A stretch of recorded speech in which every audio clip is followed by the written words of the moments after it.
I recently came into possession of the original screenplay for the movie Top Gun. This is written by a writer named Chip Proser, industry veteran, and this version is dated April 4, 1985, so just before they went into production. So after reading it, I was struck by the differences, some of them substantial, between this original screenplay and the final film. So this screenplay is 119 pages long. And so the general rule with screenplays is each page represents a minute of the final movie. So basically we're talking about a 2-hour movie. Let me start by reading the opening scene, including the stage directions. Night. The Pacific is anything but. Winds howl. Rain drives horizontal. The sea surges up, nearly to the flight deck of the aircraft carrier USS Kitty Hawk. So remember, in the real movie, although it is the USS Enterprise, they do not identify the ship. The carrier plunges, driving its bow into a wall of gray water. The deck pitches forward and back, rolls left to right, and yaws in a corkscrew motion. The entire 93,000-ton behemoth rises and falls in the typhoon-driven swell. So it starts with the carrier in a storm, much different than the movie. Second scene, something drops down out of the night, a roar. Silver wings flash by a cockpit, fiery jet exhausts. 40-ton monster drops at 120 knots into an area the size of a tennis court in a controlled crash. A shower of sparks, a screech of rubber and metal as the gear hits the deck. The hook catches the 3-wire and the F-14 Tomcat is slammed to a halt. It's the scariest thing you've ever seen. The most dangerous maneuver in aviation, and just another day at the office for a naval aviator. So the titles roll. Stage direction indicates hard driving rock and roll, and actually states the song is The Cars Ride Me High, which is a misidentification. The song is actually called Stranger Eyes, and it includes the lyrics Ride Me High. So that's what Chip Proser wanted to be the opening theme. And as we know from my previous episode about some of the details of the production of the movie, along the way the producers went to several acts, Judas Priest, Journey, some other bands, to try to get them to do the opening theme before they settled on Kenny Loggins and Danger Zone. The next scene is 2 airplanes airborne. It's Cougar who's flying with Goose, and Maverick is flying with a Rio whose call sign is Wizard. In fact, the stage direction indicates that his full name is Lieutenant Junior Grade Walter Merlin, is his last name, and his call sign is Wizard. And as we know, in the actual movie, Maverick is flying with Goose, and Cougar is flying with Merlin. So much different here. Flying scene is pretty close to what is in the final movie with respect to the MiG engagement, except it's not a MiG-28, this fictional airplane. It's actually a MiG-21. They go in and out of the clouds. Cougar is concerned that he's locked up by the MiG-21, and he didn't know that they had radar-guided missiles, so he and Goose have that conversation. And then Maverick and Wizard do that canopy-to-canopy thing that forces the MiG to exit the area. So Cougar is freaked out, but it's not by the MiG. He gets vertigo. And so there's an extended dialogue where Cougar's fighting vertigo and Goose is trying to make him fly his instruments and telling him that he's straight and level, he's not inverted. So Maverick hears these comms and does the same thing where he raises his tail hook on short final. The LSO questions his actions, and he winds up on Cougar's wing. Now, out of nowhere, as Maverick joins up, Cougar, again with vertigo, rolls inverted. And so Maverick talks him back upright and ultimately gets him to the ball call. Cougar has a hairy pass, lands, the right main mount comes off during the crash, but he does wind up on deck. And then there's some corny dialogue, particularly from Goose. The LSO runs up, shouting into the mic, "Cougar, Goose, come in, Cougar. Shut your engines down. You've arrived." And the air boss says, "Ghost Rider, acknowledge. Ghost Rider, acknowledge." Stage direction says, crash crew leaps into action. The fire crew is there. The man in the silver suit jumps up on the wing and crawls into the cockpit. The figures inside are not moving. He hits the canopy release. The canopy pops open. Silver suit grabs at the rear seat harness release. He screams through his suit's aluminumized cloth. Goose! Can you hear me, Goose? Nothing for a moment. He's dead. Then the Rio's helmet moves. His head turns. He tears the mask away from his face, looks up at Silver Suit. His head clears. And Goose says, oh, hello, valet parking? So you'll see here that Goose has a bunch of super dorky, even by Top Gun standards, lines in this scene. The Silver Suit grabs him under the armpits, drags Goose out of the plane. Goose says, hey, easy, take it easy, I'm a veteran. He grabs a crew member's radio as Silver Suit helps him away and looks to the figures of the Admiral and the air boss far up on the bridge. He waves to them, does his best impression, Desi Arnaz. Goose says, Lucy, Ricky, I'm home. And then on the bridge flight deck, the stage direction says, in response to that line by Goose, a moment of disbelief, then hysterical, tension-relieving laughter, sort of like the end of a Scooby-Doo episode is what this reminds me of.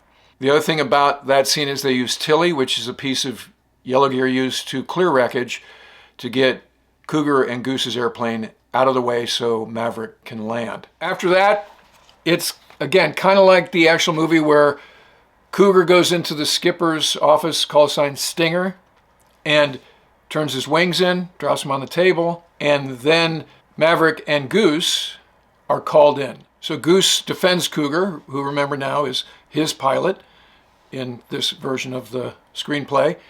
So Goose says to the skipper, give him a break, skipper. It was raining snakes up there. I've never heard that expression. He'll be all right as soon as all the gorillas go home. I've never heard that expression either.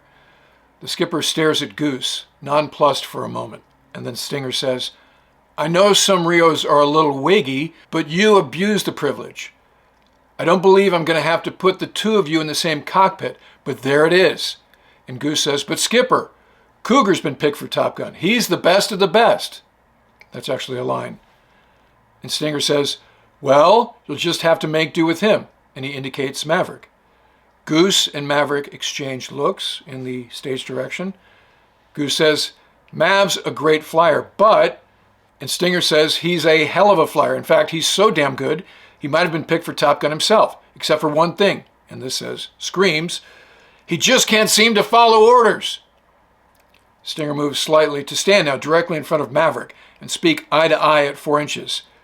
He says, you did an incredibly brave thing. What you should have done was land your plane. You don't own that plane, the taxpayers do, right? Classic Top Gun line. The rest of the scene is pretty much right on with what you see in the final movie. Stinger tells Maverick, tell me about the MiG later. Now, what's different is scene 37. After this scene in the skipper's stateroom, it's a passageway scene. And so it says, Maverick and Goose push through a gauntlet of air crews. They have become notorious. Guys grab at them. Question. The MiGs, what happened up there? How close did they get? What did the MiGs do? One word is heard over and over, Top Gun. Goose is left behind in the crowd. Maverick pushes through. He walks faster, faster, up ladders, around turns, down ladders, through passageway, faster. He breaks into a trot, then a canter, squeezing past enlisted men, parts lockers, and then he breaks into a run. And then the next scene is interesting. So scene 38, carrier, night and storm. That's the setting. Stage direction says, a hatch slams open on the side of the carrier. Maverick is out on a catwalk, instantly soaked, running on rain-slick stairs cantilevered high over the breaking seas. He plunges forward to the bow of the ship, stands on the very peak. He is yelling something. He stands there as the bow plunges terrifyingly into the trough. The water rises like a green mountain, up, to break just a few feet below him, showering him with spray. The noise is incredible. Come around to his face. It is maddened. He raises his fist and punches the night. The foam slope of the wave rushes up, changing color as it dissolves to, then it melds into the next scene, which is desert sand whipping by. So now scene 39 is Mojave Desert 1 week later. So this is a scene that's different from the Maverick driving his motorcycle down the taxiway at NAS Miramar scene. Here, Maverick with Goose on the back of the motorcycle is hauling ass through the desert. And so it says, a real big bike, a turbo, rockets across the desert, fast, real fast. Aviator shades low above the handlebars. Maverick, Goose hangs on in back. It cranks faster, pulls closer, engine screaming, cranks up a notch. It's going to explode. It can't go faster, but it does. Screams higher and roars under, by and away, leaving dust. And then the next scene, the bike is stopped, and into the view strides a member of the California Highway Patrol. So this scene is exceptionally corny, let's just say. Let me read it to you. So this patrolman asks, son, do you know why I stopped you? And stage direction says, Maverick has some good idea how to deal with authority. So Maverick says, yes, sir, I do, sir. The patrolman adjusts his own aviator shades and asks, well, what is it? Maverick, in parentheses, more than sincere, says, sir, you're going to give me a warning, sir. And the patrolman says, with a touch of a smile, quickly suppressed, license and registration. Maverick hands him over with his Navy ID. Patrolman scans them, hesitates for a moment over the last, looks up with a touch more respect, like always happens. Patrolman asks, Lieutenant, do you know how fast you were going? Maverick says, yes, sir, I do, sir. Patrolman asks, well? Maverick says, sir, I was going Mach .15. And the patrolman nods sagely. That's what it says here.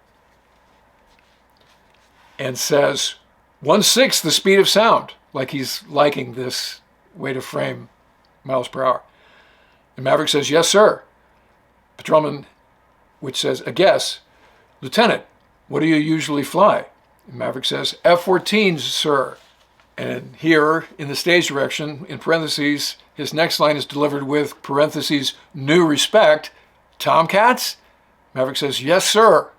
Stage directions, a long pause. Respect in the cop's eyes. He taps the Navy ID on the handlebars, staring at this sincere young man. And he asks, Lieutenant, is there a Russian attack? Maverick says, no, sir, but you have to be ready. And the cop nods and stares at him.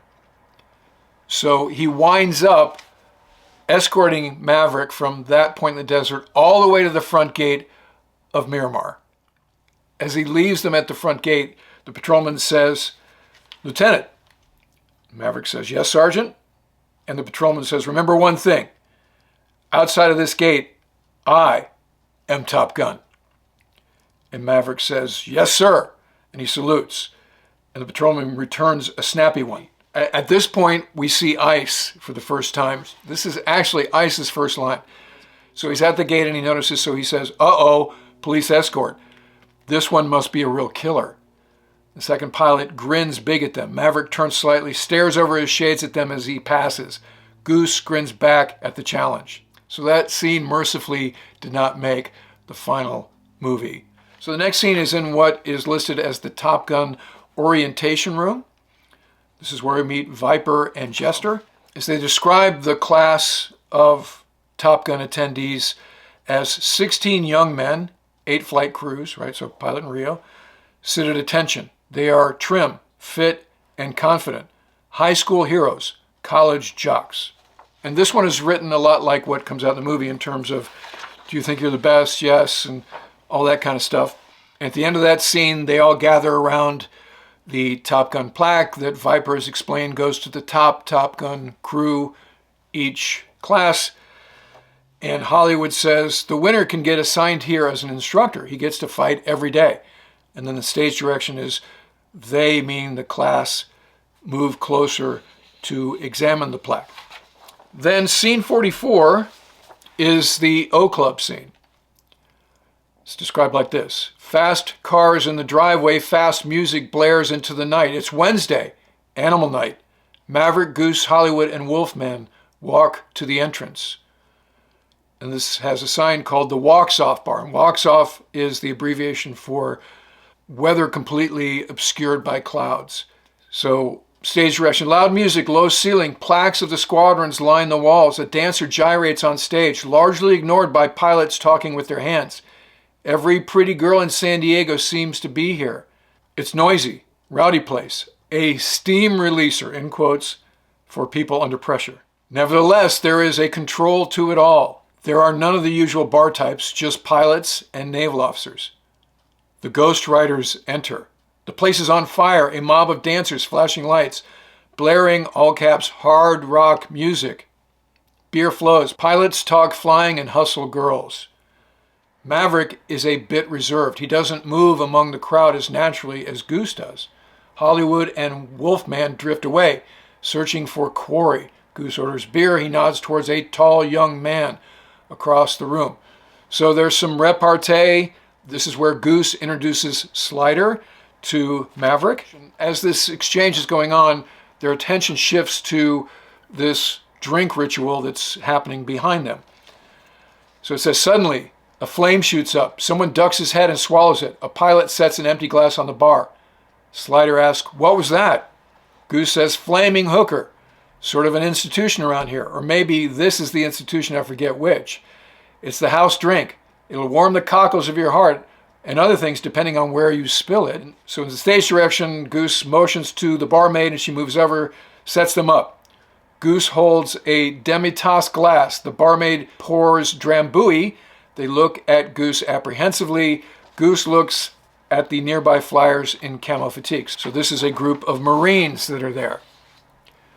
Goose says, you can't show fear in front of Marines. They're like Dobermans. They'll go for your throat. It's instinctive. So Goose takes out a match and lights it. Maverick holds his arm. Maverick asks him, you ever done this before? Goose says, what? Been drunk? Sure, plenty. He downs it all in one gulp, slaps the glass on the bar, still aflame. He stands there blinking. Slider asks, how was it? Goose says, could use a dash more jet fuel. The others are duly impressed. Maverick's gaze falls on ice, watching from the end of the bar. Slider takes one. Maverick takes one too, downs it in a gulp. Sundown, taking up the challenge, motions for one. The barmaid pours it. Goose says, careful, don't make an ash of yourself. So Sundown tries to drink the flaming concoction. He tries to go for a sip, but it's too close to his face. He tries to tilt the flame away, but that doesn't work. Finally, he goes for the gulp. He burns his lip and misses. He sets his hair on fire. It goes up in a whoosh. Sundown, yow! Goose, Mayday, down in flames! He throws a beer in Sundown's face, quenching the fire. Sundown blinks through the beer. Sundown says, thanks, I needed that. Hollywood, you guys are not only crazy, you're dangerous. Ice comes up from the end of the bar. He motions for the barmaid. For another it comes. Goose lights it. He gulps it down. Cool as hell. So you'll note that that flaming hooker scene was, of course, later replaced by them singing You've Lost That Loving Feeling. So at this point, Mav spots Charlie across the walks-off bar. And instantly there's this sort of connection and this sexual tension. So the scene plays out like the movie, more or less. There are some different lines, but Mav watches her go into the ladies' room. He walks in there. They have that long cruise sailor thing happening. And then she walks out, and she's also sitting with the older guy before and after she goes to the bathroom. She walks out of the bar with the older guy. So scene 48 is a lot different than the final movie. So the setting is outside the O Club later that night. And it says POV. From a car in the parking lot, we see Charlie and the captain leave the club. This is the older guy. They walk directly towards us. She turns, says something polite, a peck on the cheek. He turns away. A dome light briefly illuminates in the interior of the car as the door opens. It rocks slightly as someone gets in. Charlie turns back and walks over, taking her keys out. She opens the door to the car and gets in. Suddenly, a figure sits up in the back. Maverick says, I thought he'd never leave. Charlie says, yow! Startled, she nearly drives off the road. She turns to him. You? What are you doing here? Maverick says, everybody's got to be somewhere. Charlie says, what if Captain Dawson had come with me? And Maverick says, it would have been really embarrassing. Charlie said, how did you know this was my car? Maverick says, simple deduction. It's fast, it's pretty, sleek and stylish. It's your color. Matches your lipstick. She says, that's all? Maverick said, and I asked someone. Charlie says, you think you're pretty smart. And Maverick says, wait for it, I think I'm in love. Then she pulls up to the gate. There's a Marine corporal on duty. He sees the pretty girl pull up and stop, leans over helpfully and asks, can I help you, ma'am? She smiles even more sweetly and says, I don't know, Corporal, can you do anything about this lunatic? Gesturing to Maverick. The car door swings open. Maverick gets out. The car roars away. He stands in the glare of the spotlight, rocking on his heels, looking across at the guard, who snaps to attention and stares holes in his chest. So that's the end of scene 49, which, as we know, did not make the final movie. So the next morning, they all show up for training at Top Gun. Some of them are hungover. And in scene 51, there's an interesting exchange where Jester gives a couple of the Top Gun students new call signs. Stage direction. Ground crews work on planes in the background. Jester in the middle of the lecture. Door bursts open. Sundown and Flex skid to a halt when they see the whole class looking at them. Jester says, who are you? Sundown says, I'm Sundown. Jester says, yeah, right, you're late. Viper breaks in, indicating Flex. Viper says, and who are you? Flex says, Flex. Viper says, Flex? You don't look like a flex to me. You call that muscle? Doesn't look like muscle, looks like pork. They laugh. Even Sundown has to laugh, scratching his chest. Viper looks at him and says, what are you laughing at? You're fungus. Now to continue. In this class, we will be dealing with F5s and A4s, so they go through the ground school training. Kind of interesting. And oh, by the way, call signs would not be awarded at Top Gun. They would be awarded during your first tour when you show up as a brand new guy. But that's kind of a fun exchange anyway. So we go on to the first hop, and this is a lot like the final movie in terms of its construction. It's the flight where Maverick shoots below the hard deck. So there's some difference in the lines and the tempo of it, but more or less it's what we see in the final movie. Now the flyby is different in that Maverick goes down the runway inverted. Same deal, the guy in the tower spills his coffee, and as they get back to the flight line, Ice, still not out of the airplane, yells from his cockpit, "Cowboy!" at Maverick, who's walking back to the hangar. The locker room scene is a lot like what's in the movie, and in fact it's almost line for line what's in the movie. And then Jester comes in and tells Maverick and Goose that Viper wants to see him. And then there's scene 56, which is a simulator scene, not at all in the final movie. So let me read this to you. Cockpit, night. Hollywood and Wolfman are being thrown about as Hollywood fights the stick. Wolfman says, no, look out, you've lost it. They depart flight, tumble. The horizon swings wildly as they go into a flat spin. Wolfman says, we're dead. A face appears at 12,000 feet right in front of their canopy. Goose's eyes bug at them. Goose says, man, you guys gooned it. Your laser butts are scattered all across Kansas. Hollywood, disgusted with himself, says, come on, I done enough for one night. And then there's an external shot of the cockpit. This is scene 56A. They climb out of the simulator cockpit, sprung on movable rams surrounded by a dome on which video images are projected. So this is what we used to call the 2E6 back in the day. It's the air combat maneuvering simulator, which was basically like an old school planetarium where the Bandit was projected on that dome and you had a full cockpit mock-up. It was fun to fly. So as they climb down, Maverick and Goose climb up into the cockpit to take their place. Goose says to them, have you guys ever considered career counseling? So scene 56B is the simulator control room filled with computers, tape transports, and video screen representations of computer-generated combat. Now Maverick flies it as Charlie and other techs watch. Here's scene 56C in the cockpit. Maverick flies the heck out of it. It's real. It lurches and bumps. The noises and sights look real. He gets on the tail of a MiG. It brakes. He brakes. Then what he does is just too fast to follow. It screams around in a turn. Suddenly, there's a whoomp. Alarms. The lights come on. Goose asks, what happened? A tech says in a voiceover, what did you do in there? Goose says, what did you do? You broke it. And then it goes to the computer analysis room. Maverick and Goose enter. The techs cluster about the keyboards trying to reprogram, figuring out what went wrong. Charlie says, You flew it off the template. Nobody ever did that before. Maverick asks, too aggressive? Charlie says, I don't mix with the boys. I work here. Let's keep it professional. Maverick says, I'm special, and Charlie laughs. Charlie says, Maverick, you know the rules of engagement. Maverick, who can't believe it, says, the what? Charlie says, someone comes up hot on your 6, what do you do? Maverick says, what are you talking about? Charlie says, you turn into him. Check him out. Identify friend or foe. Maverick says, I'm not your foe. Charlie says, and if he's harmless, you disengage. Maverick goes, harmless? And Charlie says, uh-huh. Maverick says, how about anything you want to do? Charlie says, okay, anything, just go. I've got to work. She closes the door and turns back to her screen.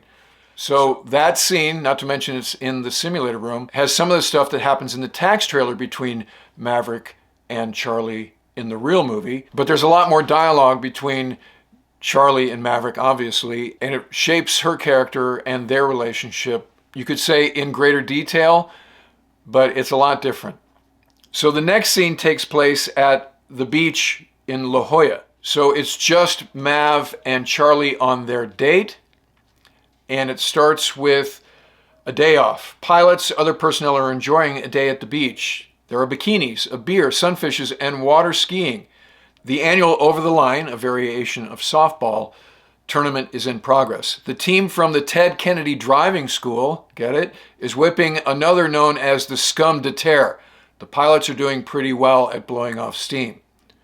Then scene 59B is undersea. Here are the stage directions. Undulating seagrass, muffled hiss of the surf, a pretty fish comes into view. A spear shoots through it and nails it to the ocean floor. Scene 59C is the shoreline.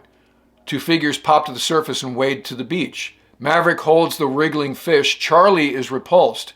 She pulls off her mask and snorkel, follows him into the shore. So they have a conversation where she's like, why'd you do that? And he's like, I had the shot. Very much an illusion about him being an aggressive fighter pilot. Like the previous scene in the simulator room where he asks her out, there's a lot of dialogue in this scene between Maverick and Charlie. There's meaning of life, and the screenwriter's trying to give Maverick more of a backstory, and let me read a couple of lines here to illustrate that. You ever see an old woman after her husband has died and the meaningless years of decline stretch ahead? When you're in the air doing something really dangerous, you can look ahead, maybe 10 seconds. That's your whole future. That's as far as it goes. But imagine what those seconds are worth. So this is pretty heavy-duty dialogue for Maverick. And then Charlie says, what if you kill yourself? Think of everything you'll miss. Maverick says, there is a lot of stuff I don't know about. Fine wine, great art, the opera. I guess if I live long enough, I'll get to do it. If I don't, I'll never miss it. Charlie says, are you really that brave? Maverick shakes his head no and says, I watched my mother die, cancer. She had a long time to think about it. They say you reach an agreement with death. Come to accept the fact that pretty soon you won't be here. I didn't see that. She was very brave, braver than I am. You go up there, there isn't time to think. If you make a mistake, you're just a smudge on the ground. Simplifies funeral arrangements. Charlie says, it's just as I thought. You're totally insane. And Maverick says, thanks very much, and then holds up the fish. Care for some sushi? So after that scene, they walk down the beach to the volleyball game. And then, like in the movie, Maverick just suddenly says, I gotta go. But because Charlie's with him, he grabs her and they drive off on his motorcycle. So scene 59 is the desert, once again. The bike is doing 130, 140, 150 miles per hour. Charlie's unfazed. He turns to check her out and she smiles back at him. That's all there is to that scene. The next scene is at the rustic adobe cantina at sunset. His bike is parked in front. Montage of locked off camera to show the passage of time. I'm not quite sure what those directions mean. The lattice terrace streaks of light. Maverick is feeding a dog. Charlie sits on a rail watching him. Maverick says, I always wanted to fly. Ever since I first saw a jet, I wanted to fly jets. Then I wanted to fly F-14s. Then I wanted to fly off carriers. Then I wanted Top Gun. Charlie says, and now? Maverick says, again, corny even for Top Gun, and now I want you. Charlie asks, do you always get what you want? Maverick says, I don't know yet. Then he puts money in a jukebox. She watches him eye-to-eye contact. The music comes on. Charlie says, I want it understood. Maverick says, anything. Charlie says, no fooling on base, no signs, no comments, no talk by anyone. Maverick says, why? Charlie says, I'm a professional. You guys are in my line of work. A long beat. He looks at her, makes the pact, like a sailor. Maverick says, acknowledged. She looks at his eyes for any sign of a put-on, insincerity. Finally, he smiles at her, but she can read it. It's time. She moves in and covers his grin with a gentle kiss. Dissolve. So there's that scene, completely missing from the final movie. I'll let you judge whether that's good or bad. And then we have another scene that is not at all in the final film, which is scene 62, desert tax range. An F-14 swoops over the desert, roars over an antenna complex. The jet, in its missile rack, it carries a tax transponder. The tax range is an area of the desert completely enveloped by computerized radar. The computers calculate the number of aircraft's positions and velocities by means of the transponders in the ships and ground stations that talk to each other thousands of times a second. Using this system, it is possible to track aerial combat instantaneously and give pilots directions, and also to play back the combat for analysis. So it's all here in the stage directions. And then it goes to the tax trailer. Scene 63 is the trailer itself. Now, this is like the tax trailer scene in the actual movie, except Charlie isn't there. So instead, Viper, more or less, has Charlie's lines in that scene. So the next scene is scene 76, and it says here scenes 64 through 75B are omitted. I don't know why or what those scenes were. So we pick it up with scene 76, which is the runway daytime. They're on the flight line. A lot more repartee between the air crews as they're manning up. And sort of this what happened last night, boy talk kind of stuff. And then there's the lines that are in the final movie where Hollywood asks, hear about ice? And they ask, what? He says, he won again. Now, in the final movie, it's the famous cultural iconic line, I feel the need for speed. I will point out it is not in this script. So there you go. So they man up, they go flying. So this is the scene where Mav leaves his wingman, who happens to be Hollywood, and gets shot by Jester. There are some different lines again, but it's pretty close to what's in the final movie. And the debrief happens in Dirty Dan's bar, not in the hangar. And Viper says to Maverick, you left your wingman, that's a cardinal sin, never do that. The next scene takes place at San Diego International Airport and not the terminal on base. Remember in the movie they show a C-9, which is the military transport jet. So here is where we meet Carroll, Goose's wife, and their little kid. So scene 84 is the scene where they're all together, where it's Maverick and Charlie and Carroll and Goose and the little kid, but it doesn't take place at what is actually a San Diego landmark downtown, Kansas City barbecue. There's no piano, there's no great balls of fire, it's at a pool. So after that we go to scene 85. Scene 85 is the hop where Maverick and Goose get into the flat spin. And this is constructed a lot like the final movie, except after they have to eject and Maverick finds Goose's limp body and pulls it into his raft, the rescue doesn't happen till after dark. So scene 86 is ocean at night, stage directions, searchlights skim over the black ocean, a brilliant light flashes as Maverick pops a pencil flare. Helicopter blades flick powerfully. The lights of the choppers descend towards the wreckage area, scanning the debris, searching for life. The spotlights find Maverick and Goose in the raft.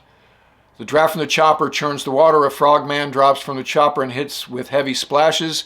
He surfaces and swims to the raft as a rescue harness is lowered. Maverick watches curiously as he starts to examine Goose. He hugs Goose closer and looks threatened. So then it's like you're going to have to let him go, sir, kind of thing. So then it's the scene, except it doesn't take place in a bathroom with Maverick in front of the mirror in his tighty-whities. It takes place in Maverick's hospital room. He's lying in his bed. Viper comes in and tells him Goose is dead. And it's the same, if you stay in this business long enough, this is going to happen kind of dialogue. And then scene 88 is much different than the final movie. So it starts with Charlie's sports car at night. The radio plays John Lennon, Stand By Me. Maverick opens his eyes, doesn't know where he is for a moment. Charlie says, they say you're all right. Maverick says, I'm fine. Charlie says, this is it then. Maverick asks, what? Charlie says, the dark side, the price you pay for all the fun you're having. You knew about it, of course, didn't you? And Maverick says, he was a friend of mine, a good guy, great guy. It was my fault. Charlie says, that's not what I hear. Maverick says, I was flying. My responsibility. Charlie, that's what you get flight pay for. Maverick, maybe I shouldn't take it. Charlie says, in surprise, why? You act like you didn't know one day this would happen. Maverick says, not to me. Charlie says, you knew it. It's part of it. Maybe the most important part. And then scene 88A is on the beach, night and fog. Charlie's car pulls up. They get out and walk down towards the water. Maverick seems dazed. She is softly taunting. Maverick asks, where are we? Charlie says, where are we? You know where we are. It's called the beach. It's where life first crawled up out of the sea. I come here sometimes when I feel like crawling back in. Maverick says, you don't have to do this. Charlie says, do what? Show you a good time? Maverick says, I'm not good company. I should be alone. Charlie says, I don't think so. But if that's what you want, they stand there, not making a move. And Maverick says, no. Charlie asks, what do you want? Maverick says, I want it back. Charlie asks, what? Maverick says, yesterday. She turns, nods out past the moon. Charlie says, you look way out there, out past the dateline. West becomes east. All things change. You cross the line. Today becomes yesterday or tomorrow. I forget which. That's kind of heavy-duty stuff. Charlie laying down some wisdom for us there. And Maverick says, that's what I want. Charlie says, of course, the line's just imaginary. You can cross it 20 times. Nothing really changes. She turns and walks along the surf line. Maverick, if we knew then what we know now, we might never have come up out of there. He turns to her. She just looks at him. Charlie, you don't believe that. Everything passes. Immutable law of the universe. She uses the word immutable. He picks up a piece of flotsam, a twig, worn smooth. Charlie, this too shall pass. Maverick asks, what do you do when you come here? She says, I sit, I think, I play games. Maverick asks, what kind of games? Charlie says, I like to play, in quotes, reality. She stops and turns. Maverick asks, how do you play reality? Charlie says, it's strip reality, actually, like what the pilots always want to play. Maverick, this gets a small laugh in the stage directions. Strip reality, how do you play that? Charlie says, it's like strip poker, only without the bluffing. He laughs again. One person says something, and if the other one accepts that it's true, the one who says it gets to take off one item of clothing. Maverick, you're crazy. She stops. He goes on softer. That's a pretty silly game. Charlie, not as silly as some. You know the silliest one? That we are gods. That we control events on the beach. That we can turn back time. She moves in close. Charlie, want to play the game? Maverick, how does it go? Charlie, you say the truth. Go ahead. Don't be afraid. You want to win the game, don't you? Maverick asks, what truth? Charlie says, the big one, the one that's most on your mind. A long pause. It comes hard. Maverick, Goose is dead. Charlie nods and says, true. Maverick says, now? Charlie says, take something off. Maverick asks, off me or off you? Charlie says, that's up to you. He takes the ribbon from her hair. We didn't know she had a ribbon in her hair, but okay, that makes sense. It falls down over her face and shoulders. Now it's her turn. Charlie says, it's dangerous what you do. He nods. He slowly loosens his tie and pulls it from around his neck. So I didn't realize he was wearing a tie. Maverick, it was my fault. She says nothing, stands looking into his eye. He slowly, as if in a trance, takes her blouse off. Charlie, you can't bring him back. She takes off his shirt. Maverick, it was my fault. He starts to reach for her. She pulls back. Nope, already used that. She turns and thinks for a moment, looking at the moon. Charlie says, your life goes on. Rather than struggle his t-shirt over his head, she grabs it with both hands. She leans in close and bites it. She grabs both sides of the tear and slowly rips it off of his body. So this continues. Maverick later rests his head on her shoulder, unhooks her bra. She shrugs it off. They stand on the beach in shorts and bikini bottom, looking into each other's eyes. Charlie says, looks like a tie. Maverick asks, who's going to win? Charlie says, we'll say it together on the count of 3. 1, 2, leaning in, softer and harder. They both jump the gun, both together. I love you. They embrace madly and sink into the sand. From the distance, it looks like a strange, slithering creature crawling back to the sea. That ends scene 88. So again, didn't make the final movie. I'll let you be the judge whether that's a good thing or a bad thing. Scene 89 is in Goose's room, kind of like the final movie where Maverick grabs his box of things and gives it to Carroll, who is now his widow. So then there's the Board of Inquiry scene, not unlike the actual movie, where they clear him of any wrongdoing. And there's the back in the saddle hop with Fungus. Remember, his name was Sundown. And actually, he flies in the movie with Sundown in this flight. He won't engage. Sundown's yelling at him. In this case, Fungus is yelling at him. You got to engage. There's that musing on the flight line between Viper and Jester about, I've seen this before, put him up again. So that all kind of replicates what is in the final movie. So scene 103 is the one where Maverick quits. So this is the locker room immediately after that flight where he won't engage. Maverick grabs his stuff out of the locker, throws them in a bag. He glances up as Fungus enters, continues to pack. Fungus says, what are you doing? Maverick says, saving them some paperwork. Fungus, since when do you care about paperwork? Maverick walks away. Fungus hesitates, then follows him. Fungus says, if I could fly like you, I'd have everything I want. If I could fly at all. Remember, Fungus is a Rio. I can't fly like that. Nobody can. Whatever it is, you've got it. Maverick says, not anymore. Fungus says, so you're scared, so what? You ever get a good look at me in the backseat? I'm goddamn terrified. Grabbing the suitcase, Maverick brushes past Jester and walks up the corridor. Jester and Fungus watch him go. Fungus goes to the phone. So this is a lot like the scene where I think it's Wolfman says, he's on the phone and says, Maverick quit.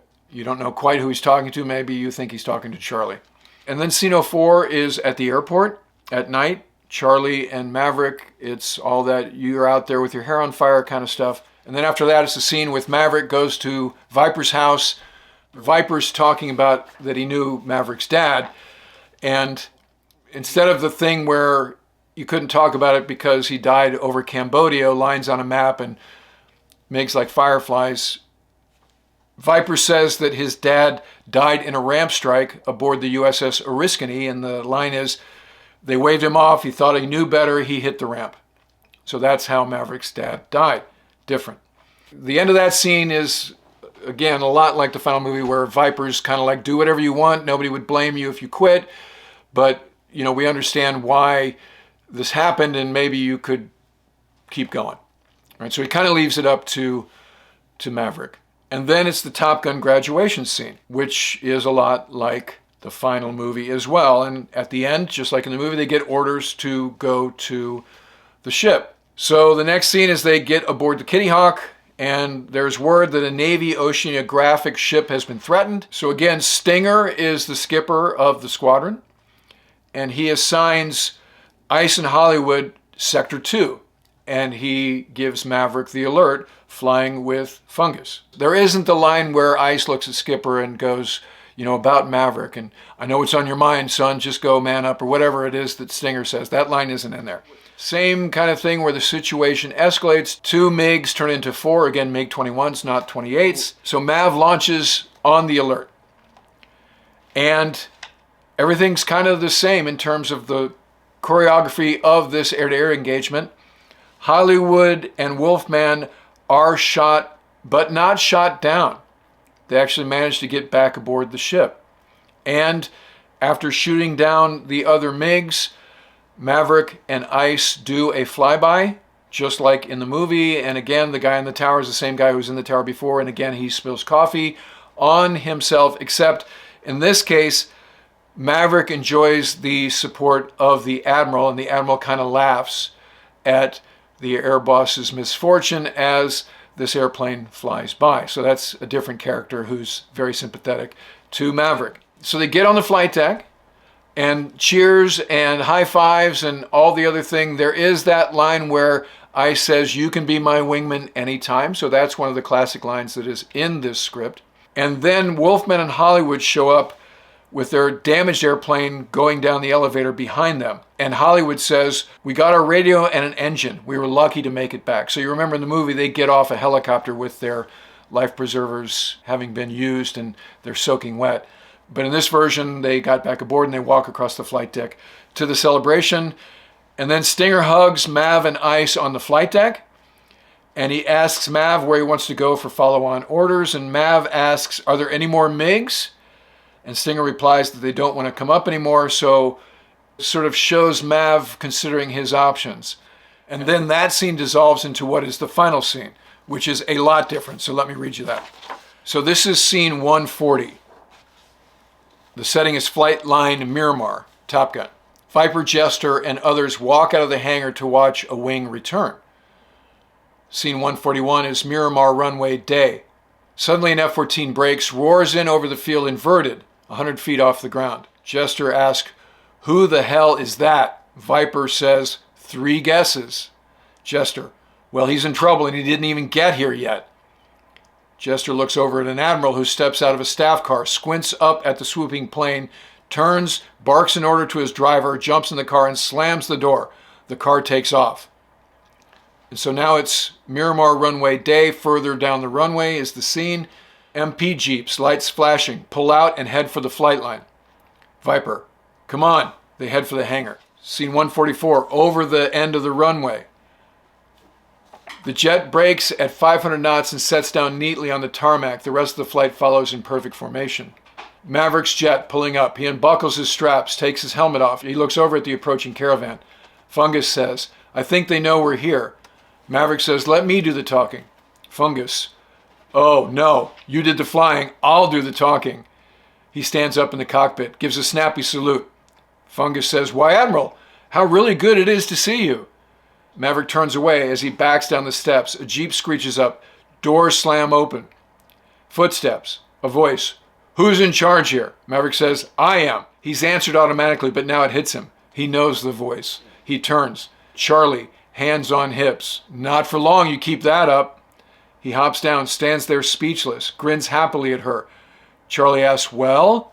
Maverick says, "Well, what?" And Charlie says, "You got your F-14, you got Top Gun, you got your MiGs, you're our new Top Gun instructor. Now what?" And Maverick says, "Oh, I'll think of something. What are you doing here?" Charlie says, "I live here, remember?" Maverick says, "Right on the flight line?" He's got her on that one. She laughs. Charlie says, "Everybody's got to be somewhere." Remember, that was Maverick's line back in the car. Maverick says, "Maybe you're somewheres with me." Stage directions. He puts his arms around her, self-conscious. She pulls away, a little embarrassed to show this on the flight line. He laughs. Maverick, "That's okay. I always look forward to a challenge." The final stage direction. Now she laughs back and puts her arms around him. She kisses him, and now she doesn't give a damn about who sees it. The end. Top Gun, Chip Proser, Hollywood, April 19th, 1985. So there's your first draft of the screenplay of Top Gun. So I've been around Hollywood enough to know that the path from first draft to final product is not a straight one. Shortly after Chip Proser submitted this script, the producers, Bruckheimer and Simpson, brought aboard Jim Cash and Jack Epps Jr. for a rewrite, and once director Tony Scott got involved, he stylized the script even beyond that. And while shooting the movie, one of the crew told director Tony Scott that the Top Gun instructors were not happy with the level of technical accuracy in some of the scenes. Scott famously said, "I don't make movies for pilots, I make movies for moviegoers." So whatever the second team of writers and the director did to modify this script, the film endures 36 years later, so they must have done something right. All right, that's going to do it for this episode. If you're a first-time viewer, please ring the bell and become a subscriber so you don't miss anything. Give me the likes and comment. Check the links below for merch and where to get the Punks Trilogy, my first 3 novels about life in an F-14 squadron, now available for the first time as a Kindle at Amazon.com, so check that out. If you buy the print version at usni.org, use the discount code PUNKYT for 25% off at checkout. If you'd like to help support the channel, please consider using the super thanks, the heart icon below, or become a patron at patreon.com/WardCarroll. And in the meantime, I look forward to talking to you again soon.